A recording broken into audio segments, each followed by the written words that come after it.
धीरे धीरे हरदी के गाछ होती धाहो धीरे धीरे हरदी के गाछ होती धाहो धीरे धीरे पहली हरदिया आई दीदी लोग लगाई पहली पहला दिन दीदी लोग लगाए आवेला लोग रिंकी दीदी बड़ी सुदीक्षा जी बड़ी एगो रूपम जी बड़ी भाई जे पैसा ना दे ओकर थोड़ा चिन्हता अब रिंकी दीदी से जब दे लो तो चिन्ह के केवल दीदी है कहां गई बच्चे होई आज देवे वाला दिन आज मिटाए वाला दिन एक मिली गवड़ाई लो भौजाई बढ़िया मिली हरी पीसा हो धीरे धीरे हरदी के गाछ होती धाहो धीरे धीरे हरदी के गाछ पहली हरदिया रूपम दीदी लगाई अरे काहे रूपम दीदी अरे मैं 10 रुपया तो 500 रुपया खुशी का मंदिर है फिर भी मायूस नजर आती है दुल्हा के दीदी लोग थोड़ा कंजूस नजर आती है बहुत सारा आशीर्वाद भोजपुरी भाषा में सब लोग के प्रति की फरक नहीं रौरा भुलात नहीं रौरा दुल्हा के पापा जी बाने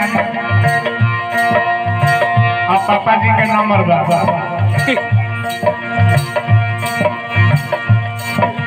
अच्छा सीमा पहली हरदिया सीमा दीदी लगाई तब तू लगाई तब तू लगाई पापा जी के साथ धीरे धीरे हरदी के गाछ मिठाई धीरे धीरे हरदी के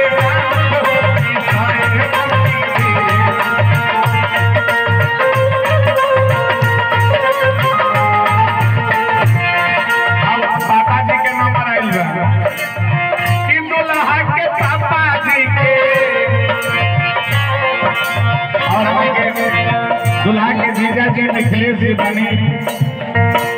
दीपक जी बानी जीजा जी लोग खातिर के बात पढ़े कि दुल्हा के चाचा जी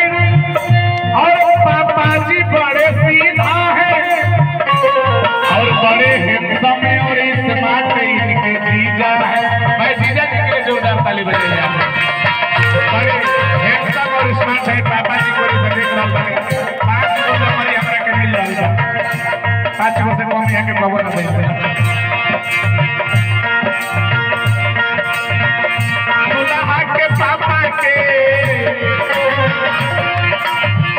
दुल्हा के पापा के उतार दाढ़ी धोतिया सबके संगे प्रकाशी मंगल वाला दुल्हा सबके संगे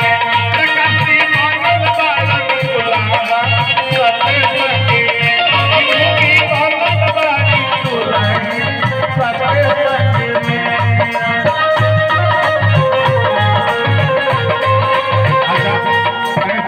समय कम रहला बाद में आप लोग स्टेशन बहुत सेहरा बहुत गीत बधाई गीत सब सुनाई समय कम में गोरी रसम होला आप लोग पहले ओकर लोगों की सुनाई नहीं कहां के पियर बाती कहां के पियर बाती कहां के गुजारे कहां के साथ सुहाग तो में जाते कहां के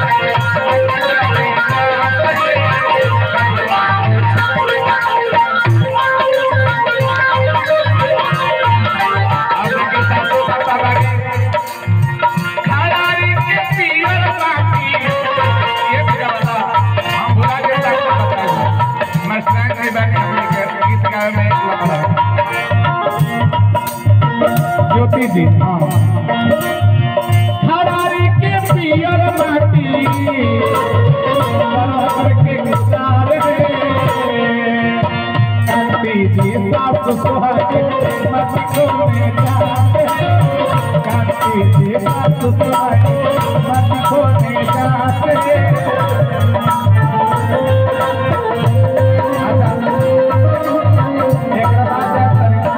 तिलक होला जब अब जो लोग गीत गावे लो तिलक में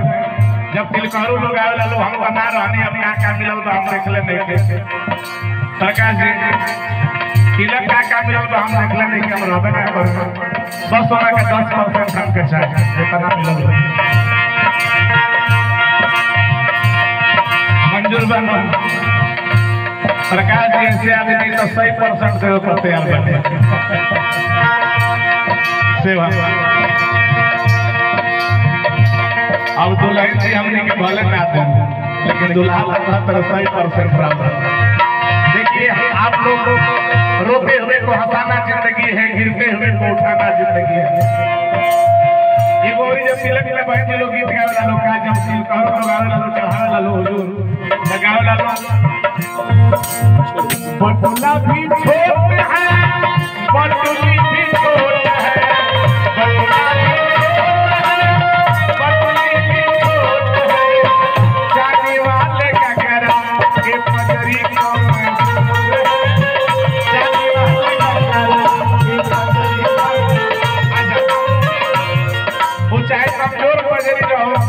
बटुला भी हमने के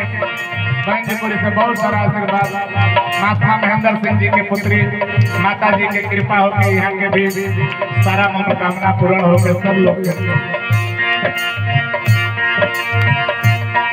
आज जब फूल ले ली लोग ना जब तिलकारू लोग फूल चढ़ा दी लोग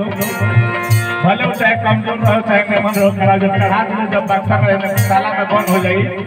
आ तब जब तनी कौन गीत गए लोग इन्हें दूर करो इतना चला करो जब ले लो तो पहले ना करो इन्हें दूर करो जब फूल तिलक चढ़ जाए तो करो इन्हें दूर करो फलाना देखिए शादी का माहौल है ऐसे हम सब गीत मैंने सुना तिलक वाला भी तिलक में ऐसे लोग गीत गावे ला लोग का लमहरा जुरी लमहरा जुरी पसरी है प्रकाश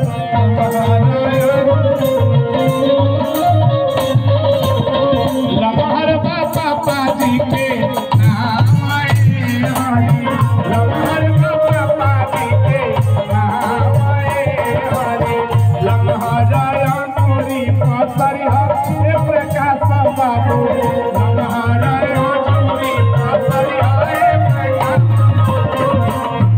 अगर जी कब भी कैसे गाँव तने के हम ना रहे तो फूल अपन जोन बा फूल जगह के रोल अदा कर करी अब लास्ट में वो शादी वाला बधाई गीत से फिर समापन करी हम एक जोड़ी बनल रहे भाई औरी बाप के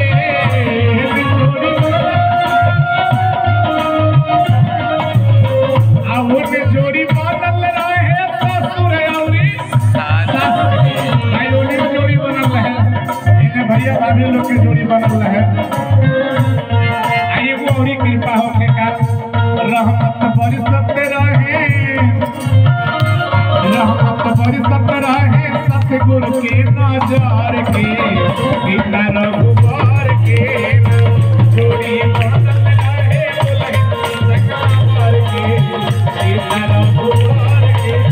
ये बिहार में यही गीतिया के मीना बहन उलाट के हमनी के गए जब उत्तर प्रदेश में समझी लोग जला लो तो बड़ा ध्यान से ताके लो हां चश्मा लगा के समझी लोग ताके लोग सब सुनते न ये गीतिया के उलाट के गाय न जका कि जोड़ी बनल रहे दुल्हा दुल्हीन के समधीन के जोड़ी बनल रहे